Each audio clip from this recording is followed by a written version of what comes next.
लूका पहला बाब 8वीं तो 10वीं, सब गौर न सुनो। जब वो खुदा के हुजूर अपने फरीक की बारी पर कहानत का काम अंजाम देता था तो ऐसा हुआ कि कहानत के दस्तूर के मुआफिक उसके नाम का कुरा निकला कि खुदावंद के मकदस में जाकर खुशबू जलाए, और लोगों की सारी जमात खुशबू जलाते वक्त बाहर दुआ कर रही थी। आमीन आमीन। खुदा दा बंदा सी कहन जिक्रिया, उहदी बीवी लिशबा खुदा दे घर च खिदमत करते सी। जिक्रिया दा नंबर आया को हैकल दे विच जाके कुर्बानी चढ़ाए, खुशबू खुदा दे अगे जलाए, अपनी कलीसिया लई बरकत लैके आवे। कहन जिहड़ा सी साल तो बाद एक बारी हैकल दे अंदर जांदा सी, अहद दे संदूक दे कोल कुर्बानी लैके जांदा सी, और जो कुर्बानी लैके जांदा सी अपने लई, अपनी कलीसिया लई, कौम लई, खुदा मेरी कलीसिया दा, इसराइल दा, मेरे घराने दा गुनाहां नूं मुआफ कर। की करदा सी? कहन तैयारी करके कुर्बानी चढ़ा के कुर्बानी लैके हथ च ओ अंदर जांदा सी ताकि खुदा दे हजूर कुर्बानी पेश करे। वो कुर्बानी जो पेश करन जांदा सी, जो कुर्बानी पेश करदा सी, खुदा उन्होंने कहन नूं बरकत देंदा सी। और जो फिर वो कुर्बानी चढ़ा के बाहर आउंदा सी, वो आण के कलीसिया नूं कुछ दुआवां देंदा हुंदा सी कि तुहानूं खुदा ए बरकत दे, ए बरकत दे, ए बरकत दे, क्योंकि जो अंदर जांदा सी खुदा उन्होंने वाकई बरकत देंदा सी। और जो वो बरकत लैके आउंदा सी फिर आण के वो लोकां दे विच वो बरकत नूं शेयर करदा सी, वो कुछ बरकत दे अल्फाज बोलदा सी। और वाकई जिन्ना देर तक निज़ाम चलदा सी कलीसिया दे विच बहुत ज़्यादा उस टाइम दे विच बरकत सी। कदी कदी एक काम बंद हो जाता सी, उदों कलीसिया गुलाम बन जाती सी। और देखो जो जिक्रिया की वारी आई, उन्हें कुर्बानी च पेश की है, कुर्बानी उन्हें ज़बह की है, खून लिया है, वो कुर्बानी लैके जा रहा है। जो वो कुर्बानी चढ़ाने लई जा रहा है उस टाइम कलीसिया कित्थे सी? सारे बोलो कित्थे सी कलीसिया? कलीसिया उसे ही इबादत खाने दे सामने खड़ी हुई की कर रहे सी? दुआ कर रहे सी। जो कहन जिहड़ा है वो कुर्बानी चढ़ाउण गया है, बरकत लैण गया है, जिन्ना लोगों ने वो बरकत अपने उत्ते लैनी आ वो भी बाहर बिल्कुल रेडी खड़े हैं, तैयार खड़े हैं कि जो ही कहन अंदरों बरकत लैके आएगा असी बिल्कुल अगे तैयार खड़े हैं, वो आण के सानू ब्लैस करेगा, असी बरकत दे वारिस होवांगे। और जो वाकई कहन निकलदा सी उदों आण के बरकत दिंदा सी, बड़े सारे लोग बरकत नाल भर जाते सी, पर उदों भी लोग बड़े बड़े गरीब रहिंदे सी, बड़े बड़े मुश्किलात, क्योंकि वो उस गल नूं अपनी जिम्मेदारी नहीं सी समझते कि अगर कहन जिहड़ा इन्हें रोज़ा रखिया है, यह हैकल च कुर्बानी दे रहा है, तो यह बरकत साडे लई आ, कौम लई आ, असीं उत्थे जाना आ ताकि वो बरकत नूं लै सकीए।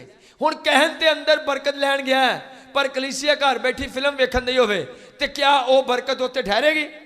नहीं। कलीसिया कहती मैं अज न्याणे नवाउने धुप चढ़ी है जी, हैं अज रहन दो दुआ ते। वो बरकत उन्हां लई नहीं है, वो बरकत किन्हां लई है? जिहड़े अंदर कुर्बानी दे रहा कहन और बाहर रेडी लोग हाथ बन के खड़े दुआ कर रहे हैं। जो वो निकलता है तो फौरी वो बरकत जिहड़े लोग अगे खड़े आओ वो लै लेंदे आ। लेकिन जिहड़े लोग उस टाइम च घरां च बैठे आ, काम कर रहे हैं, अयाशी कर रहे हैं, सुकून कर रहे हैं, हैं जी, माहौल बना के खाने खा रहे हैं, बड़े फंक्शन कर रहे हैं, वो बरकत उन्हां तक नहीं सी जाती। अगर कहन कुर्बानी चढ़ाउण गया है, जिन्हां ने बरकत लैनी उन्हां दी भी उस टाइम दे उत्ते कुछ जिम्मेदारी है। की जिम्मेदारी है? अगर तुसी उस बरकत के वारिस होना चाहते हो तो तुसी उस बरकत वाली जगह ते खड़े हो। कलीसिया की जिम्मेदारी यह आ कि जिथे बरकत आ उत्थे उन्होंने मौजूद होना चाहिए। और अज कलीसिया जिहड़ी आ वो बड़ी बड़ी देर तक और राबते च नहीं होंदी, कंटैक्ट च नहीं होंदी। खुदा बरकत देने लिए तैयार है, लेकिन की करना पे कलीसिया नूं? कलीसिया नूं करना पेगा भी वो भी अपनी सही जगह ते खड़ी होवे ताकि वो बरकत वाकई उन्हां दे उत्ते ठहर जाए। अगर पास्टर बरकत लैके आया है और वो बरकत लैण वाले ना होण तो वो बरकत किसी ते नहीं ठहरेगी। सो अज अगर कोई पुरजोश चर्चा च भी बरकत तो खाली आ तो उसकी वजह है कि उन्हें अजे तक बरकत लैण वाला ज़हन नहीं बनाया, उन्हें अजे वो तैयारी नहीं की ਉਹ ਅੰਦਰ ਦੁਆ ਕਰ ਰਿਹਾ ਹੈ ਔਰ ਕਲੀਸਿਆ ਬਾਹਰ ਕੀ ਕਰ ਰਹੀ ਆ? ਸਾਰੇ ਬੋਲੋ ਕੀ ਕਰ ਰਹੀ ਆ? ਬਰਕਤ ਕਿੰਨਾ ਲਈ ਆ? ਜਿਹੜੇ ਉਹਦੇ ਨਾਲ ਮੁਤਫਿਕ ਆ, ਉਹਦੇ ਨਾਲ ਜੁੜੇ ਹੋਏ ਆ, ਔਰ ਉਹ ਬਾਹਰੋਂ ਰੱਸਾ ਫੜ ਕੇ ਖੜੇ ਆ।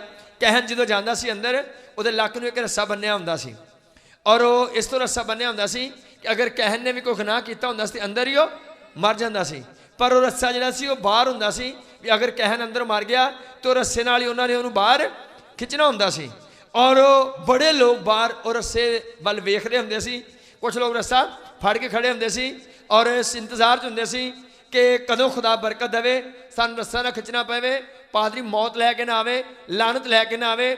ਅੱਜ ਦੀ ਸਾਡੀ ਕੁਰਬਾਨੀ, ਸਾਡੀ ਈਦ ਇਹ ਦੁੱਖਾਂ 'ਚ ਨਾ ਬਦਲੇ, ਬਲਕਿ ਕਹਿਣ ਬਰਕਤ ਲੈ ਕੇ ਆਵੇ, ਔਰ ਜਦੋਂ ਇਹ ਬਾਹਰ ਨਿਕਲੇ ਤੇ ਉਹ ਬਰਕਤ ਸਾਨੂੰ ਮਿਲ ਜਾਵੇ। ਲੇਕਿਨ ਉਹ ਕਲੀਸਿਆ ਜਿਹੜੀ ਰੈਡੀ ਹੁੰਦੀ ਸੀ, ਉਹਨਾਂ ਉੱਤੇ ਹੀ ਬਰਕਤ ਠਹਿਰਦੀ ਸੀ। ਕਲੀਸਿਆ ਦੁਆ ਕਰ ਰਹੀ ਹੁੰਦੀ ਸੀ, ਖੁਦਾ ਵਾਕਈ ਬਰਕਤ ਦੇਈ, ਅਸੀਂ ਤਿਆਰ ਹਾਂ, ਵੱਡੀ ਬਰਕਤ ਨਾਲ ਭਰ ਕੇ ਭੇਜੀ, ਜਿਹੜੀਆਂ ਬਰਕਤਾਂ ਬੋਲੇ ਸਾਨੂੰ ਵਾਕਿਆ ਹੀ ਮਿਲ ਜਾਣ। ਸੋ ਅਸੀਂ ਜੋ ਪਹਿਲੀ ਗੱਲ, ਚਰਚ ਦੇ ਅੰਦਰ ਬਰਕਤ ਹੁੰਦੀ ਆ, ਪਰ ਲੋਕ ਉਸ ਲੈਵਲ ਤੇ ਨਹੀਂ ਹੁੰਦੇ ਕਿ ਉਸ ਬਰਕਤ ਨੂੰ ਲੈ ਸਕਣ। ਅਗਰ ਉਸ ਜਗ੍ਹਾ ਤੇ ਤੁਸੀਂ ਖੜੇ ਹੋ ਤੇ ਵਾਕਈ ਤੁਹਾਨੂੰ ਬਰਕਤ ਮਿਲ ਸਕਦੀ ਆ। ਕਲੀਸਿਆ ਨੂੰ ਬਰਕਤ ਲੈਣ ਲਈ ਸਭ ਤੋਂ ਪਹਿਲਾਂ ਜ਼ਿੰਮੇਦਾਰ ਹੋਣ ਦੀ ਜ਼ਰੂਰਤ ਹੈ। ਕਲੀਸਿਆ ਨੂੰ ਪਤਾ ਹੋਵੇ ਐਸੇ ਐਤਵਾਰ ਵੀ ਖੁਦਾ ਨੇ ਕਲਾਮ ਕਰਨਾ ਹੈ, ਮੰਗਲ ਨੂੰ ਵੀ ਖੁਦਾ ਨੇ ਕਲਾਮ ਕਰਨਾ ਹੈ, ਇਹ ਦੁਆਈਆਂ ਮੀਟਿੰਗ ਖੁਦਾ ਨੇ ਸਾਨੂੰ ਮਸੇ ਨਾ ਭਰਨਾ ਹੈ। ਮੇਰੇ ਅੰਦਰੋਂ ਸੁਸਤੀਆਂ ਨਿਕਲ ਜਾਣੀਆਂ ਨੇ, ਮੇਰੇ ਅੰਦਰ ਬੇਦਾਰੀ ਆ ਜਾਣੀਆਂ, ਮੇਰੇ ਅੰਦਰ ਪਕੀਜ਼ਗੀ ਆ ਜਾਣੀਆਂ, ਮੈਨੂੰ ਉੱਥੇ ਹੋਣਾ ਜ਼ਰੂਰੀ ਆ। ਜੇ ਲੋਕ ਇੱਦਾਂ ਸੋਚ ਕੇ, ਮੈਂ ਕਹਿੰਦਾ ਬੜੇ ਸਾਰੇ ਲੋਕ ਅੱਜ ਕਿੱਦਾਂ ਇਬਾਦਤ ਤੇ ਹੁੰਦੇ ਨੇ, ਕਹਿੰਦੇ ਅਸੀਂ ਦੁਆ ਤੇ ਚੱਲੇ ਹਾਂ ਜੀ। ਦੁਆ ਤੇ ਨਹੀਂ, ਦੁਆ ਤੇ ਬੜੇ ਸਾਰੇ ਲੋਕਾਂ ਨੇ ਆਣ ਕੇ ਕਰਨੀ ਨਹੀਂ ਹੁੰਦੀ। ਬੜੇ ਸਾਰੇ ਲੋਕ ਆਉਂਦੇ ਨੇ, ਆਣ ਕੇ ਉਹਨਾਂ ਨੇ ਕੋਈ ਦੁਆ ਨਹੀਂ ਕਰਨੀ ਹੁੰਦੀ, ਉਹਨਾਂ ਨੇ ਆਣ ਕੇ ਕੋਈ ਗੀਤ ਨਹੀਂ ਗਾਉਣਾ ਹੁੰਦਾ। ਮੈਂ ਕਹਿੰਦਾ ਇਹ ਜ਼ੇਨ ਲੈ ਕੇ ਆਓ, ਅਸੀਂ ਕਿੱਥੇ ਚੱਲੇ ਹਾਂ? ਅਸੀਂ ਖੁਦਾ ਨਾਲ ਮੁਲਾਕਾਤ ਕਰਨ ਚੱਲੇ ਹਾਂ। ਦੁਆ ਤੇ ਆਉਣ ਲੱਗਿਆ ਕੀ ਮਾਈਂਡ ਹੋਣਾ ਚਾਹੀਦਾ? ਅਸੀਂ ਖੁਦਾ ਦੇ ਨਾਲ ਮੁਲਾਕਾਤ ਕਰਨ ਚੱਲੇ ਹਾਂ।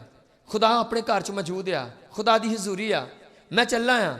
ਅੱਜ ਵੀ ਖੁਦਾ ਮੇਰੇ ਨਾਲ ਮੁਲਾਕਾਤ ਕਰੇਗਾ, ਅੱਜ ਵੀ ਖੁਦਾ ਆਪਣੀ ਕੁਦਰਤ ਮੇਰੇ ਤੇ ਨਾਜ਼ਲ ਕਰੇਗਾ, ਅੱਜ ਵੀ ਖੁਦਾ ਮੇਰੀ ਸੁਣੇਗਾ, ਆਪਣੀ ਮੈਨੂੰ ਸੁਣਾਏਗਾ, ਅੱਜ ਵੀ ਖੁਦਾ ਮੇਰੇ ਨਾਲ ਜ਼ਰੂਰ ਬੋਲੇਗਾ ਔਰ ਮੇਰੀ ਪ੍ਰੋਬਲਮ ਨੂੰ ਮੇਰੇ ਤੋਂ ਦੂਰ ਕਰੇਗਾ। ਸੋ ਬੜੇ ਲੋਕ ਅਮਾਨ ਦੇ ਨਾਲ ਬਾਹਰ ਖੜੇ ਹੁੰਦੇ ਸੀ ਕਿ ਜਦੋਂ ਕਹਿਣ ਨਿਕਲੇਗਾ ਸਾਨੂੰ ਬਰਕਤ ਦੇਗਾ। ਅੱਜ ਬੜੇ ਸਾਰੇ ਲੋਕ ਸਾਲਾਂ ਨੂੰ, ਮਹੀਨਿਆਂ ਨਾਲ, ਹਫ਼ਤਿਆਂ ਨਾਲ ਉਸ ਜਗ੍ਹਾ ਤੇ ਨਹੀਂ ਹੁੰਦੇ। ਇਸ ਤੋਂ ਉਹਨਾਂ ਦੀ ਪ੍ਰੋਬਲਮ ਸੇਮ ਰਹਿੰਦੀ ਹੈ, ਕਦੀ ਪ੍ਰੋਬਲਮ ਚੇਂਜ ਨਹੀਂ ਹੁੰਦੀ, ਕਿਉਂਕਿ ਉਹ ਆਪਣੀ ਹਾਲਾਤ ਨੂੰ ਕਦੀ ਚੇਂਜ ਨਹੀਂ ਕਰਦੇ।